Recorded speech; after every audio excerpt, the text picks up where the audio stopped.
Salut à toutes et à tous, si vous avez cliqué sur cette vidéo, c'est que vous cherchez un moyen de prendre la main sur un PC à distance. Ça peut être pour aider vos grands-parents parce qu'ils ont un souci informatique, ça peut être pour envoyer un fichier qui se trouve sur votre PC au bureau, ou tout simplement pour vous assurer qu'un téléchargement ou qu'un rendu vidéo, pourquoi pas, que vous aviez lancé avant de quitter le bureau, c'est bien terminé. Et donc pouvoir au passage éteindre votre PC sans repasser par le bureau. Il existe plusieurs manières de faire, notamment en passant par certaines applications tierces ou développées par Microsoft, comme l'application Bureau à distance. Mais aujourd'hui, je voudrais vous montrer surtout comment demander de l'aide ou prêter main forte à quelqu'un grâce à un outil intégré à Windows 11, l'assistance rapide.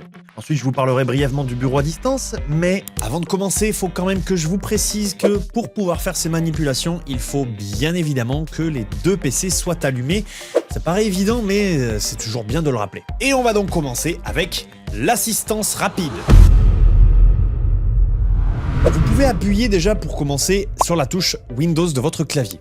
Commencez à écrire assistance. Vous devriez voir assistance rapide apparaître et vous pouvez ouvrir l'application. Et il se peut qu'elle ne soit pas installée par défaut sur votre PC, donc si c'est le cas, pas de panique. Rendez-vous sur le Microsoft Store et recherchez l'application assistance rapide. Puis installez-la gratuitement bien sûr. Comme son nom l'indique, l'assistance rapide vous permet de prendre la main sur un PC à distance pour prêter main forte à quelqu'un qui ne s'en sort pas avec un problème informatique. Dans ce cas de figure, il faut qu'il y ait une personne qui se trouve devant le PC distant pour effectuer les différentes manipulations. Lorsque l'application s'ouvre, vous voyez que l'interface est super claire. Soit vous êtes la personne qui a besoin d'aide et il faudra entrer le code de sécurité qui vous sera transmis par votre sauveur, soit vous êtes le sauveur en question et dans ce cas, l'application va vous donner un code qu'il faudra donc transmettre à la personne que vous voulez aider pour établir la connexion entre son PC et le vôtre. Vous avez même un petit déroulé du processus pour vous aider. Bref,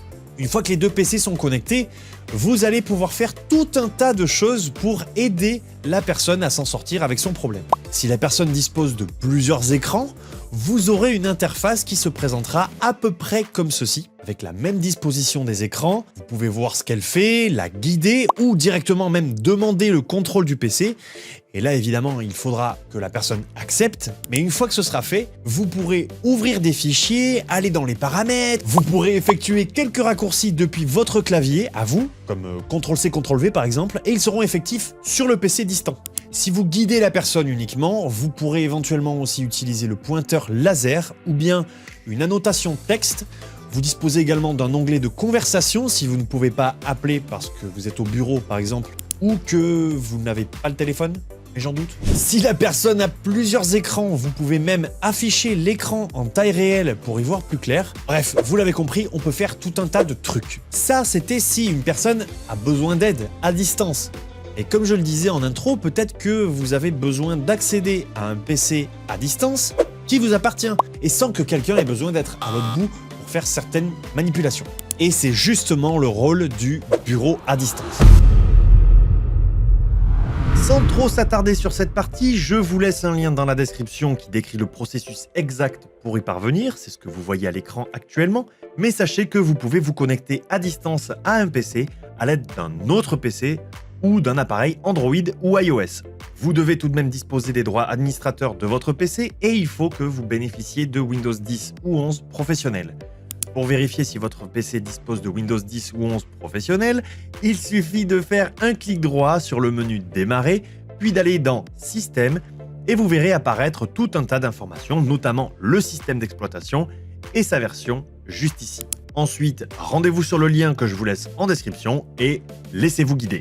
Depuis un smartphone Android ou iOS maintenant, il vous suffit de télécharger l'application Remote Desktop de Microsoft depuis votre store. Une fois que vous l'avez téléchargé, ouvrez-la, appuyez sur le plus juste ici pour ajouter un PC. Ensuite, entrez le nom du PC, le nom d'utilisateur avec lequel vous allez vous connecter ainsi que son mot de passe, comme vous le feriez lors d'une connexion normale sur un PC. Notez que vous avez également des autorisations d'accès et certaines fonctionnalités supplémentaires pour l'application, on n'est jamais trop prudent.